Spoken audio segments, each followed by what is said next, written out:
My boyfriend, Derek, is a wealthy plastic surgeon.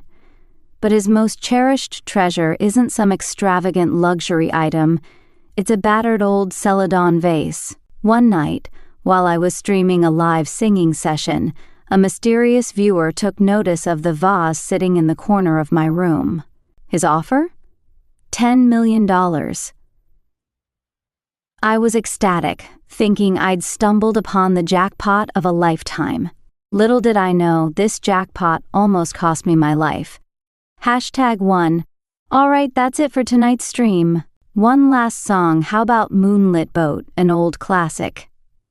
It was already 1 a.m. and there were only a dozen or so viewers left. I decided to wrap up the session with a song I personally liked, a nostalgic tune from the 90 seconds. People my age don't usually listen to such old-fashioned songs, but it had grown on me.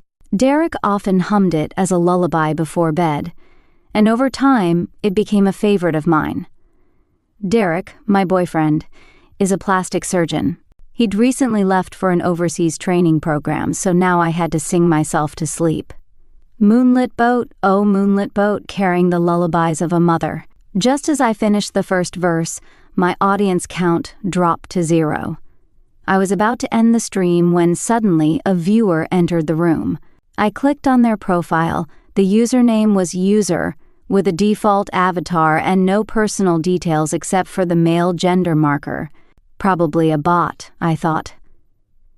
The platform often threw random viewers into live streams to make them look more active. I reached for the end stream button. Ding! My phone chimed. That clear, delightful sound was unmistakable. It was a payment notification. Ding, ding, ding, ding. Before I could react, the sound kept coming, one after another. The mysterious user 36,773 had just purchased 5 song requests through the app, each priced at $99. My eyes lit up with excitement. A big spender. Someone who'd entered the stream for less than a minute had already dropped hundreds of dollars. This could be a gold mine. I quickly asked what song he'd like to hear. Instead of a song title, 2 lines of text appeared on the screen. That celadon vase in the corner of your room. Would you sell it to me? I'll pay million. #2 $10 million. I assumed he'd made a typo. Who in their right mind would offer that kind of money for an old vase? Sir, you must be joking. This broken vase isn't worth $1,000, let alone $10 million. Honestly, I doubt it's even worth $200. Besides, it's not mine to sell. A friend left it here, so I don't have the right to make that decision. I wasn't entirely lying. I really couldn't sell it. But it wasn't a friend's vase, it belonged to Derek. He was in the process of renovating his house, which was supposed to become our future home. Some of his belongings were temporarily stored in my small apartment.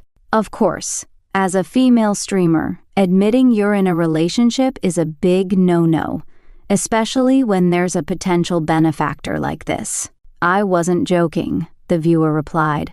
I meant million, not. Could you reconsider? This isn't the best place to discuss it. Would you mind sharing your contact info privately?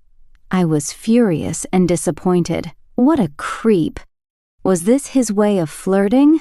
It seemed men could never just appreciate a female streamer for her talent. Even million couldn't buy my contact info. What a joke. This wasn't the first time I'd been hit on by someone trying to buy my personal items. At least the last guy had the decency to offer for my socks.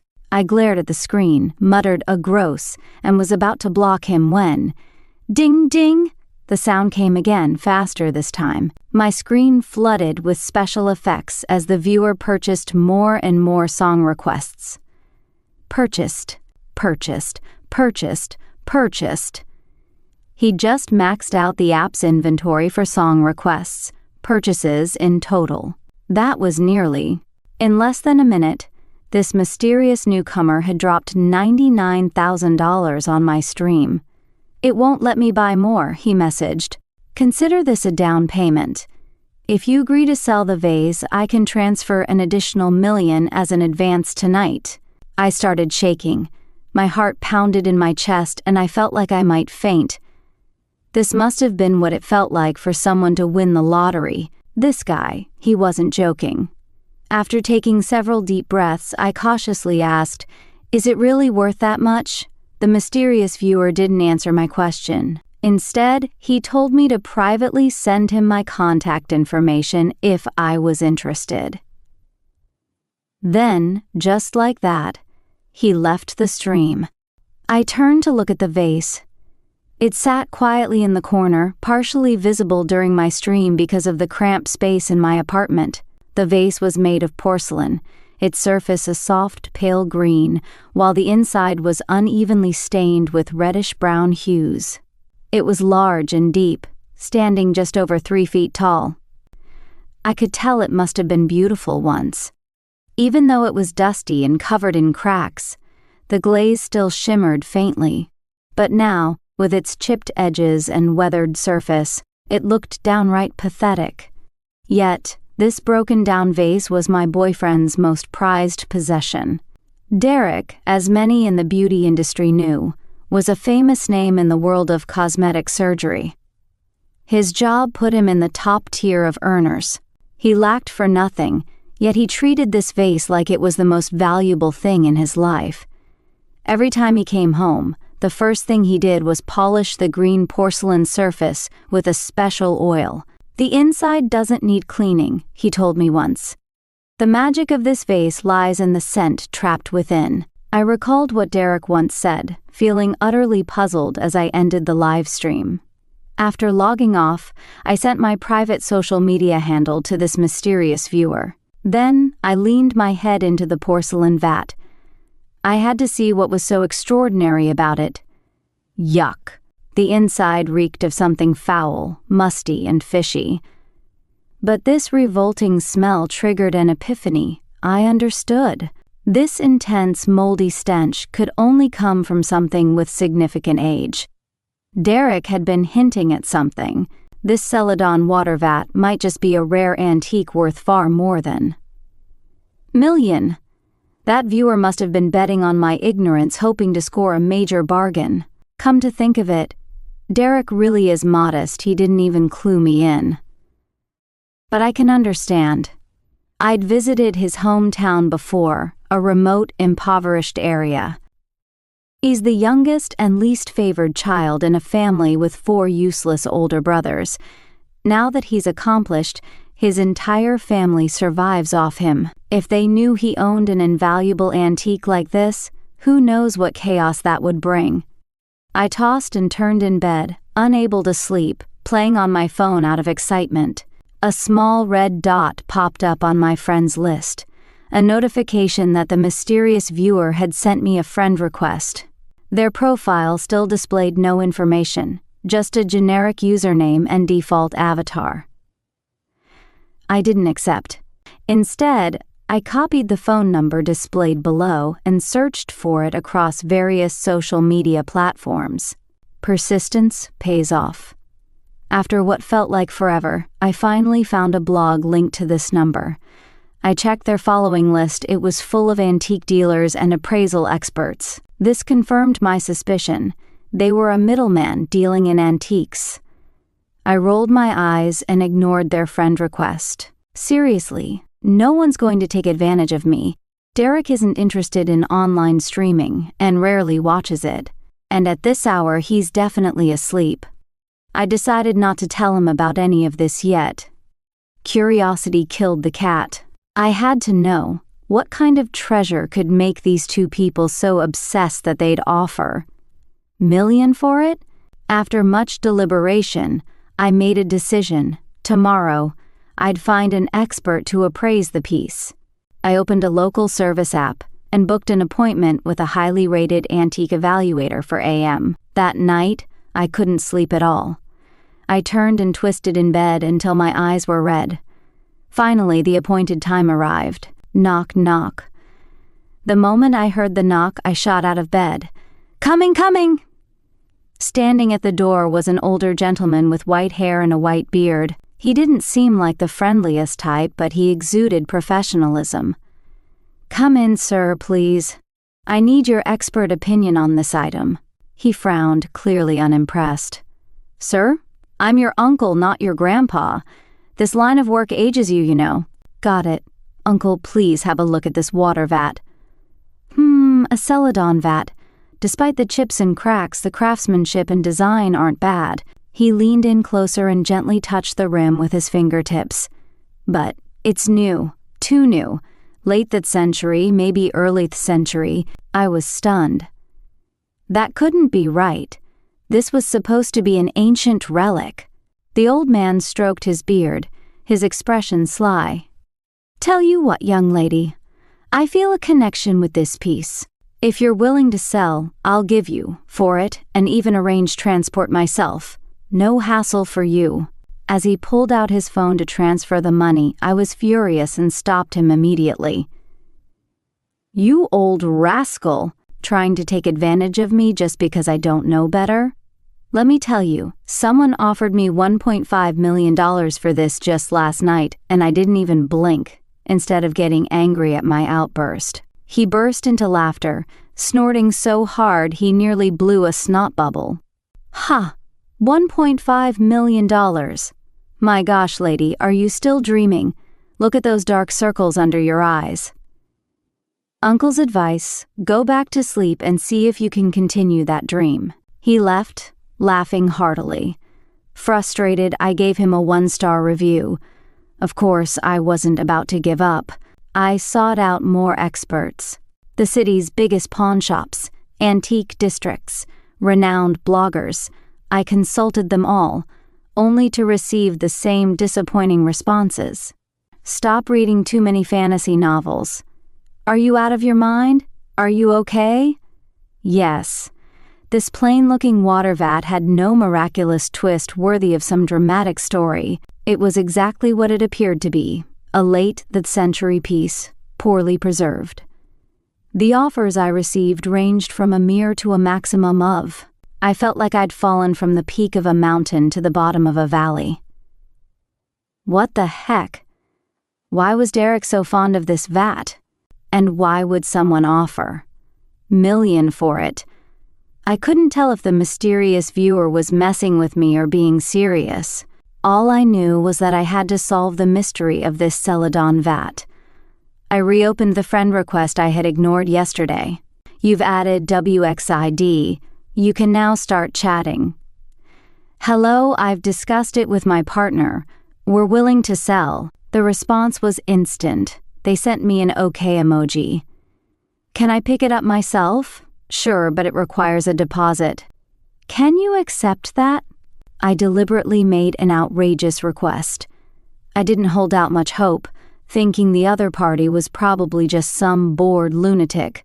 As expected, he went silent. I tossed my phone aside and ignored it. Buzz. A few minutes later, my phone vibrated. I glanced at the screen. He replied. The message read, "Send me your bank account number." Wait, could this be a scam? But then again, just giving him my bank account number wouldn't cause any harm. Besides, I was broke, owning neither a house nor a car. When you're desperate, you don't think too much. I quickly sent him the details of an empty account. It wasn't long before he replied, "Transferred." He added, "It's a same bank transfer. The funds should arrive within an hour. Please check." As soon as I finished reading that message, my phone dinged with a notification. Bank of America has been deposited into your account ending in on June 30 p.m. I opened my banking app and checked repeatedly. $500,000. The amount was real. I stared blankly at the screen, feeling neither excitement nor joy. My throat felt tight, as if something was stuck. I couldn't breathe properly. Do you believe me now? If so, let's meet. We can discuss the details in person. Was he part of some organ trafficking ring? But seriously, what kind of trafficker would send over $500,000 up front? Just moments ago, I even tested the money by buying something trivial online. It worked. Should I call the police? But on what grounds? This was technically a legal transaction. Countless doubts swirled in my mind. It seemed like he understood my hesitation because he sent me a location. Bright Moon Antiques. I'll be waiting for you here. If you're uneasy, feel free to bring a friend. I didn't really have any friends. My life revolved around my boyfriend, Derek, or just being alone. Derek wouldn't be back for a while either. I Googled the store. It was registered and located on Main Street, the busiest street in our city. Even if he had bad intentions, it seemed unlikely he'd make a move in broad daylight in such a public space. I decided to meet this generous, mysterious benefactor. Main Street was bustling with activity, its sidewalks lined with all sorts of shops. The outer area was a lively food street, but as I turned into a side alley, the aroma of spicy and savory snacks gave way to the subtle scent of wood and incense. It was like stepping into another world. This alley was known as the city's antique district. Rumor had it that some items sold here had made it to national TV as rare treasures. The storefront for Bright Moon Antiques was narrow and tucked away in a corner. Its location was unassuming, but upon closer inspection, it was the most refined shop on the block. A lotus flower floated in a round ceramic jar by the entrance, and the sign was trimmed with gold. As I pushed the door open, the sound of a zither and the scent of sandalwood greeted me. Seated at a wooden desk directly opposite the entrance was a woman in a cheongsam. "You're here," she said. Her accent was thick, clearly not local. As I walked closer, I saw she was an elegant woman with striking features. Her face looked youthful, but her hair was streaked with gray. Her figure was unusually robust for her age, with defined curves and visible muscles on her exposed arms. A strange contradiction. "Have a seat, Emily. I'm the buyer, as well as the owner of this shop." My real name is Emily, but she addressed me by my live streaming alias. You're the mysterious buyer." Oh my God. The mysterious viewer was a woman. Based on her tone, her account style, and perhaps some stereotypical assumptions, I had automatically assumed she was a wealthy older man. I immediately let my guard down and sat beside her. Just as I was about to greet her, she suddenly leaned in, grabbed my chin, and tilted it upward. The motion was fluid, but forceful, stronger than most men. "What are you doing?" I texted my friend my location before coming here. "Don't you dare. Relax," she interrupted softly. "I like your face." I pulled away, cutting to the chase. "Don't try to fool me.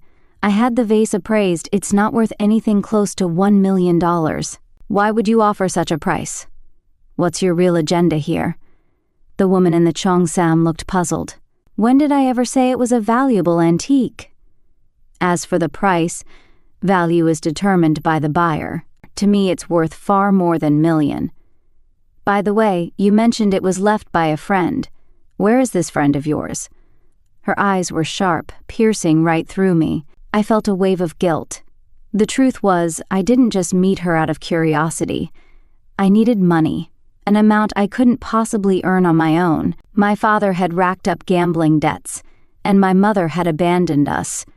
I had to drop out of college to work and help pay it off. Derek and I were about to get married. He was my best shot at a stable life, a way out of my struggles. But he had no idea about the mountain of debt I was carrying. I must pay off my debts as soon as possible. Our wedding cannot afford any mistakes. If he finds out I lied to him, no, I absolutely cannot let that happen. This $1 million can not only clear my gambling debts but completely transform my life afterward. But I have no right to sell Derek's treasure, and now $500,000 has already been deposited into my account. The buyer is sitting right in front of me. What should I do? The woman in the cheongsam seemed to see through everything, as if she had a built-in mind-reading system. Her gaze swept across my face and finally locked onto my eyes. "Young lady, there's something you're not telling me." I originally planned to act as if nothing had happened and just sell it. But with her question, I couldn't keep up the pretense any longer. "Ma'am, I'm afraid I can't sell it to you." I told her everything, leaving nothing out. It seemed as though she had expected this all along and was already prepared with a solution. "Young lady, let me be frank with you and share an industry secret. In this business, if you play it completely straight, you'll lose everything. There's a profession called antique replicator. Have you heard of it?" I shook my head. The woman picked up her pipe, holding it delicately between her fingers.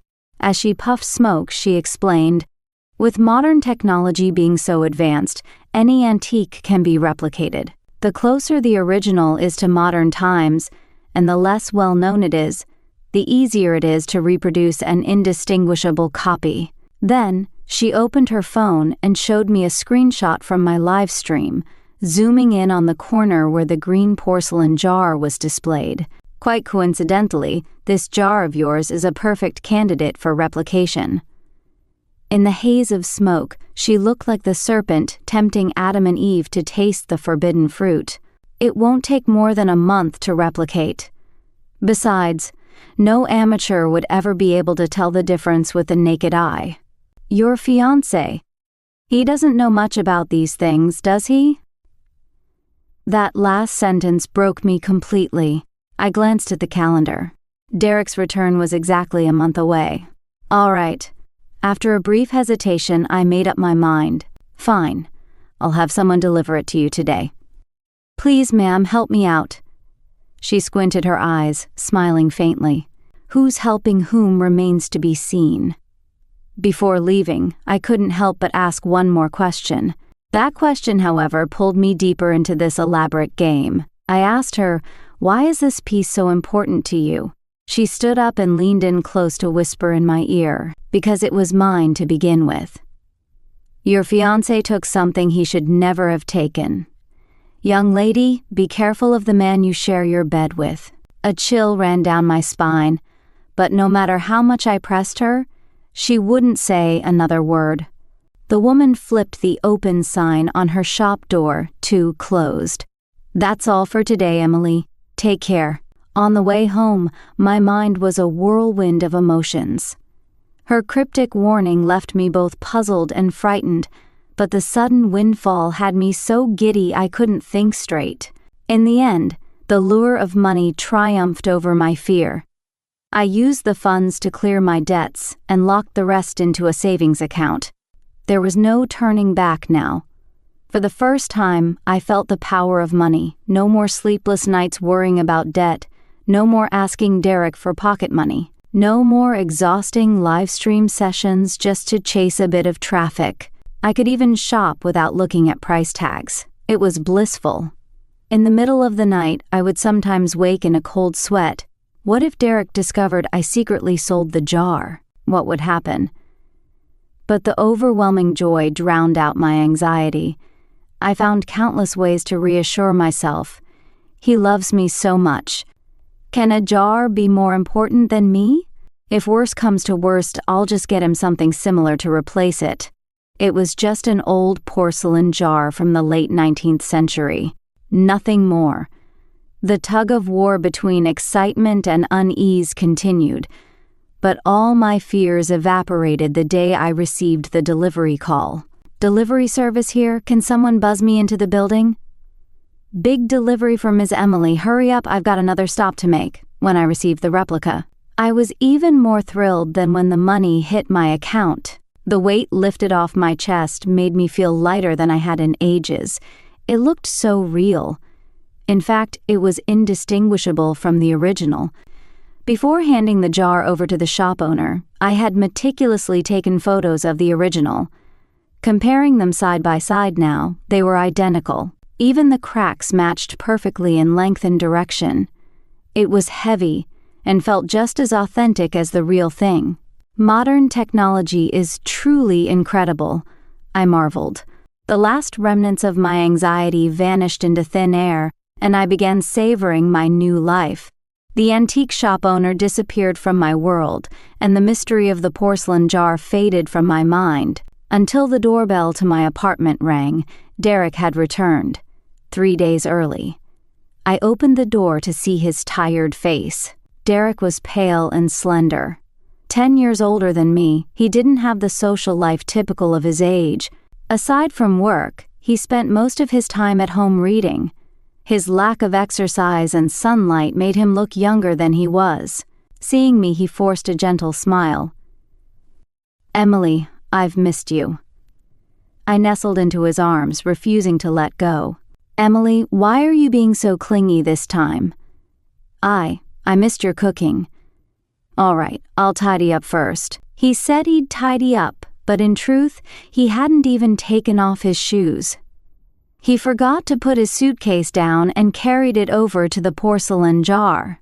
This was always Derek's first task upon returning home. It was just his way. Even though everything was ready, I couldn't help but feel an unavoidable tension. Thud, thud, thud. I couldn't even distinguish whether it was my heartbeat or the sound of his shoes hitting the floor. "Derek, I'll head downstairs to buy groceries. The usual sweet and sour fish, sautéed spicy pork. Oh, should I make soup too?" No response. "Derek?" I turned my head and saw him with his back to me, leaning over the jar. His long fingers gripped the sculpted beast head on the jar tightly, veins bulging on his forearm. Feigning calm, I walked over. Before I could say anything, a suffocating sensation seized me. In an instant, his hand was around my neck. "What have you done?" Derek's voice trembled. It sounded like he was crying, but also filled with an overwhelming fury. The strength in his grip grew. I realized I had failed. The switch had not fooled him. "Derek, please, let go." I couldn't breathe. But why? There was no difference. Why? The color, the shape, the patterns, even the weight, they were identical. Then it hit me. The scent. I had forgotten. Every time Derek came back, after polishing the jar, he would also lean in and inhale deeply.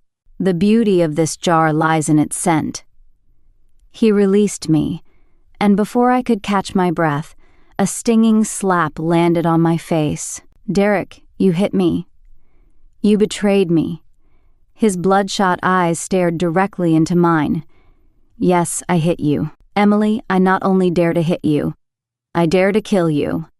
No matter how much time passes, I will always remember the first time I met Derek. I was standing on the rooftop of the 9th floor of a hospital.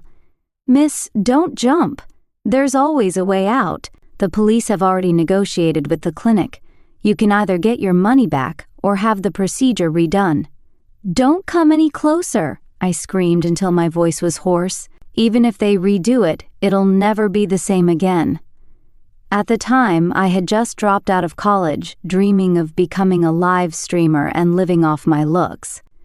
We offer affordable full-face design. Many famous streamers and models started with us. If you can't pay up front, we even have installment plans. But I hadn't realized that deceitful cosmetic salespeople had pushed me into an abyss. Not only did my debt pile up, but my nose was botched beyond recognition. Standing on the rooftop with my disfigured face, I wanted nothing more than to end it all. No matter how much the police tried to reason with me, I wouldn't budge. Just as I was about to step off, "I can help you return to how you were. Miss Emily, I saw your story on the news. I swear I can fix it." Derek saved me. He kept his promise, fixing my nose and even giving me double eyelids. My face became more harmonious and refined than before the surgery, and he didn't charge me a penny. "I know you can't afford it right now. Pay me back slowly as a personal loan. And by the way, you have a lovely voice. Consider studying vocal performance." Later, we fell in love. He hired the best music teachers for me, giving me a way to make a living. Derek had pulled me out of the abyss. He was always gentle, always unconditionally supportive of anything I wanted to do. But now, he said he was going to kill me. I looked into his bloodshot eyes. He might actually mean it. "Derek, we can get it back. Please, just give me a chance." I managed to catch my breath as my body collapsed to the floor. Clutching his ankle, I begged. He crouched down, a mocking smile on his face. "Tell me, where is it?" I confessed everything. When he heard there was hope of retrieving it, he let out a relieved sigh. "I'll call the shop owner now. I've spent some of the money." I braced for another outburst, but it didn't come. Instead, he regained his composure. "Money. I don't care how much money it takes. Emily, as long as you help me get it back, we can go back to how we were." The demon vanished, and the man before me returned to his usual tender self. But I was still terrified of his sudden shifts in behavior.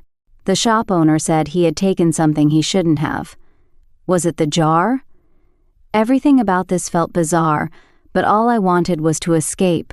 I brought Derek back to where it all began. A street in the city, the Luna antique shop. The quaint vintage storefront had been replaced. A piece of paper was taped to the glass door. White background, black text, "For lease." Derek furrowed his brows tightly as he dialed the number on the paper, putting the phone on speaker and holding it up to my mouth. Beep. The call connected after just one ring. I suddenly came to a realization. She had been waiting for us for a long time. This was a trap from beginning to end, and I had walked right into it just as she had planned. "Ma'am, I want to buy the vase back." Her voice was as soft and slow as ever. "Well, young lady, we meet again. Is your boyfriend there with you? If you want to take something back, at least show some sincerity. Isn't this the kind of thing the man should handle himself?" Derek snatched the phone from my hand and shouted hoarsely, "What exactly is your relationship with Luna?" "Derek, what are you two talking about? Stay out of this." It was the first time I had ever seen Derek so out of control. Before this, even when a disgruntled patient had held a knife to his throat, he had calmly negotiated his way out. Luna. For her, he had gone to such extremes. "Dr. Derek, I'm the one holding the cards now. Watch your tone." The person on the other end of the line remained calm, and I could imagine her expression. In the haze of smoke, her eyes half closed. She was smiling, the hunter lurking in the shadows. Derek forced down his anger. For some secret I wasn't privy to, he had no choice but to compromise. "Return the porcelain vase to me, and I'll give you whatever you want." "Oh? That's your offer? I've sent you the address. Be there today or don't bother coming at all. Oh, and bring the girl along. Whatever you haven't told her, I'll take care of it." The mystery hung over us like a cloud, leaving no room for me to think it through. The address in the text led to a place called Blackstone Town, a location neither of us had ever heard of. The map showed it was 250 miles away, near a remote county. Damn it. This godforsaken place we've circled back 3 times already. The GPS showed we were only 4 miles away, but we couldn't find the right route. The worst part was that we were deep in the mountains, where the phone signal was incredibly weak. We wanted to call the woman, but the calls wouldn't go through. All we could do was get out of the car and wander around, hoping to bump into a local who might know the way. But there was no one, just endless stretches of forest. It wasn't until night had fully fallen that we finally saw a shadowy figure in the distance. It was an old man carrying a load on his shoulders. Derek ran up to him immediately. "Sir, can you take a look at this? Do you know where this is?" The old man started speaking, but his gruff tone and thick accent made his words completely unintelligible. Despair began to creep into my heart. If we couldn't resolve this, it wasn't just about salvaging my relationship with Derek. There was a chance he might lose his mind and harm me. I had no doubt I was important to him, even with things as chaotic as they were now. But that mysterious vase meant everything to him. "Derek, look over there." A light appeared behind us. It grew brighter and brighter, closer and closer. I turned around, waving my arms in the air. "Over here!" It was a van. "Emily, you shouldn't just get into someone's car in a place like this. Derek warned. "We at least need to ask for directions." Derek's concerns were quickly put to rest. The window rolled down, revealing the face of an older woman. The back seat was empty. She was just a frail, elderly woman, hardly a threat. "What are you young folks doing all the way out here?" I breathed a sigh of relief. Thankfully, her accent wasn't as thick as the old man's. If I listened carefully, I could understand her. "Ma'am, we're looking for someone. Do you know where this place is?" I held out my phone, showing her the address. She squinted at the screen, her furrowed brow deepening the lines on her face, which was as cracked as dried orange peel. "That place. You best not go there. I'm heading off now. Can't help you. Move aside." She shook her head as she started the van, clearly ready to leave. Derek stepped in front of the vehicle, spreading his arms wide to block her path.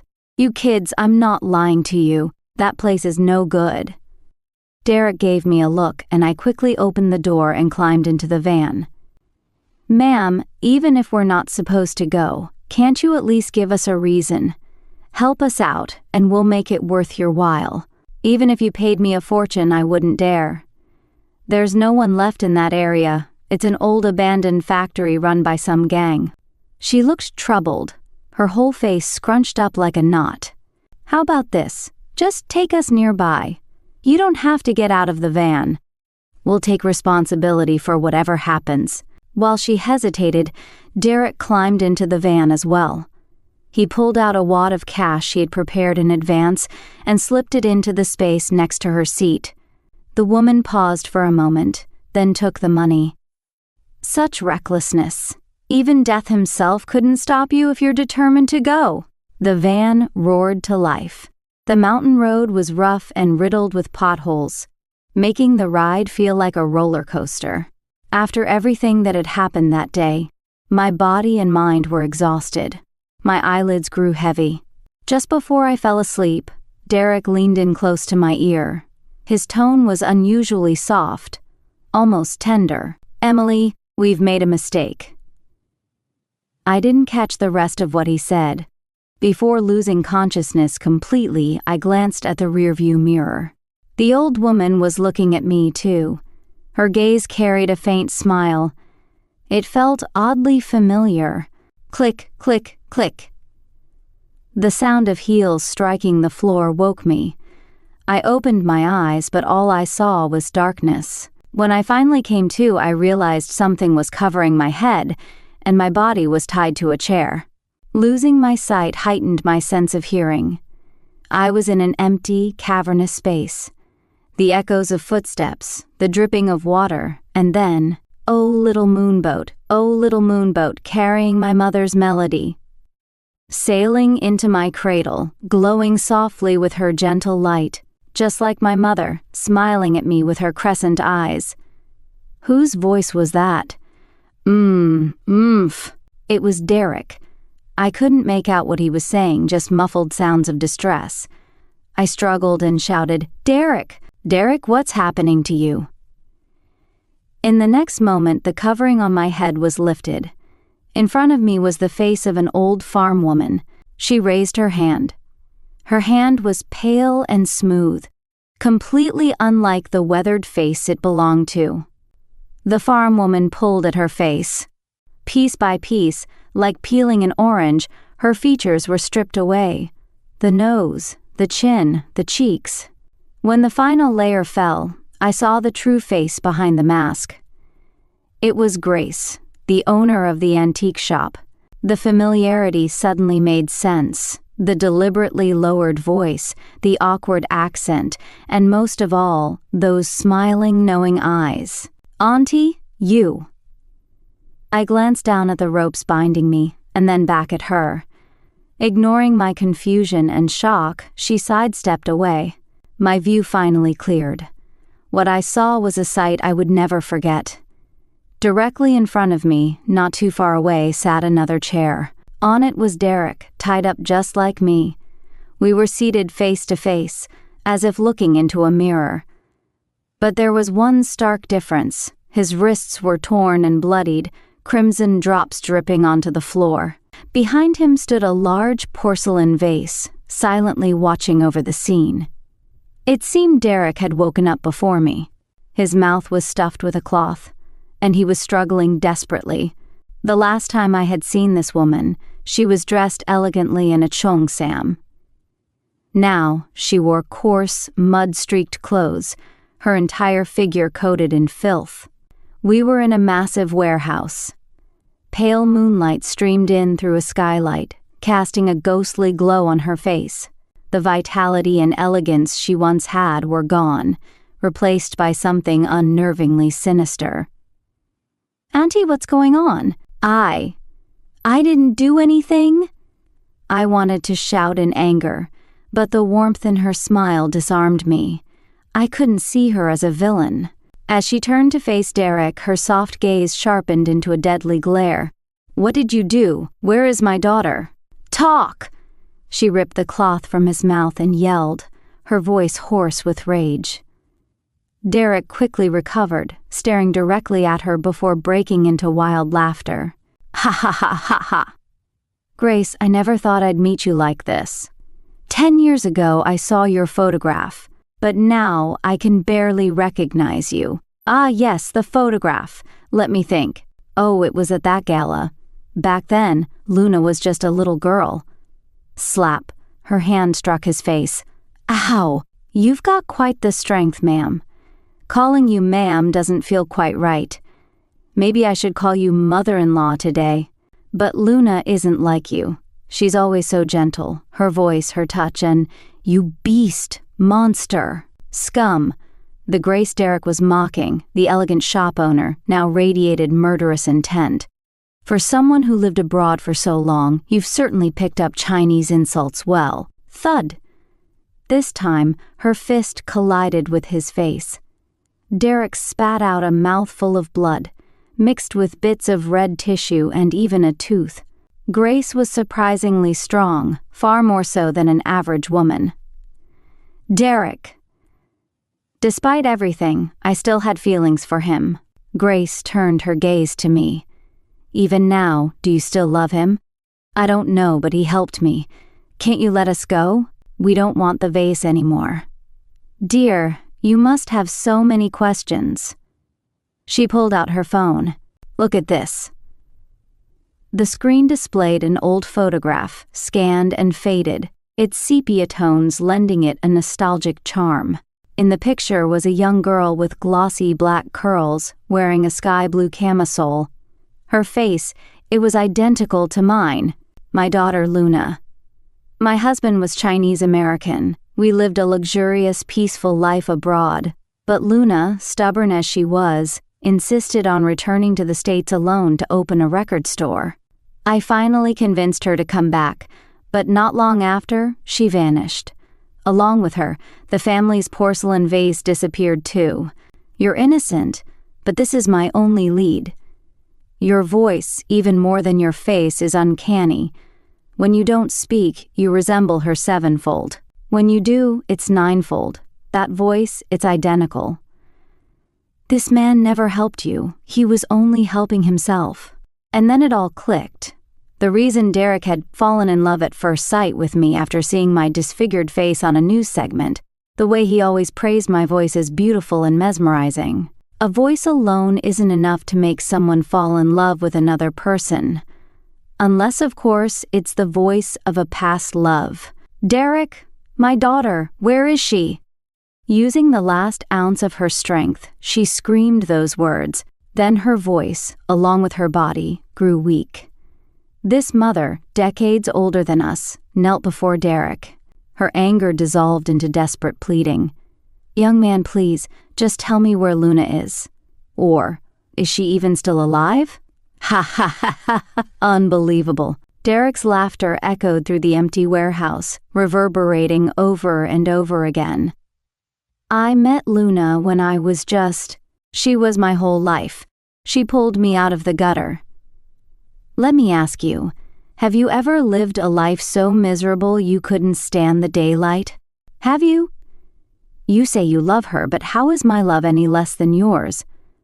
Oh, mother-in-law, you say you've suffered looking for Luna, but haven't I suffered just as much? If it hadn't been for a twist of fate, For me stumbling across a photo of a shooting scene on some foreign website, I wouldn't have known she had married, had children, and was living such a happy life. And what was my Luna doing in that photo? She was holding her child, and that man was holding her. Don't be afraid, Luna, everything's okay. Why? Just because I was poor. Because I came from nothing, you all forced her to leave me. No, impossible. Ha ha ha ha ha. We were supposed to be together forever. Forever. Cough cough. Derek was losing blood fast and grew weaker by the second. But at least the wound on his wrist had begun to clot. Grace forced herself to stand. She picked up the blade from the ground and deepened the cut on Derek's wrist before plunging it into the basin of steaming water on the nearby table. I'm done listening to your nonsense. You're not leaving today, whether you talk or not. Her lips quivered as though she had already guessed the answer, but she no longer screamed or wailed. What she didn't know, though, was that the truth was hundreds of times crueler than she could have imagined. Grace, you love your daughter so much. How could you not know where she is? She's been with you for days now. Can't you smell her? I cut off her hands. I cut off her feet. That way she could never run again. I was willing to take care of her like that for the rest of my life. But I'm just a poor man. How could I afford a passport? I had to rely on smugglers to travel back and forth. Bringing another person along was impossible, so I put my sweet Luna in a ceramic jar and smuggled her onto the cargo ship. But halfway through the journey she couldn't hold on. At this point, tears streamed down his face, as if everything he had done had been out of sheer necessity. Finally, I understood why the reddish-brown liquid in that jar was blotchy and uneven, why the strange smell was both moldy and sickeningly metallic. I couldn't stop myself from retching. Grace opened her mouth, but no sound came out at first. She stood there, her lips trembling, trying to form words. After a long while, she managed a few disjointed syllables. Where, Luna, is she? The ocean. I returned her to the sea. Luna always said she loved the crescent moon, loved the deep blue sea. That night, the moon was so bright, so dazzling, like a boat floating down into the waves. She went back to the place she loved. By the time Derek finished speaking, he was completely spent. He passed out from blood loss. The streaks of mud and sweat on Grace's face had blended together, making her look years older. She tilted her head back, staring at the window, where the moonlight illuminated her face, giving it an oily sheen, so bright, so dazzling. Just like tonight. Grief and dread overwhelmed me, and my entire body shook violently. The legs of the chair scraped against the floor, making a screeching sound. Only then did Grace seem to remember I was still there. With a heavy sigh, she cut through the ropes binding me to the chair. Go, child. Call the police. Failing to report what you've seen would make you an accomplice. I'll stay here. I'm not going anywhere. You've still got your whole life ahead of you.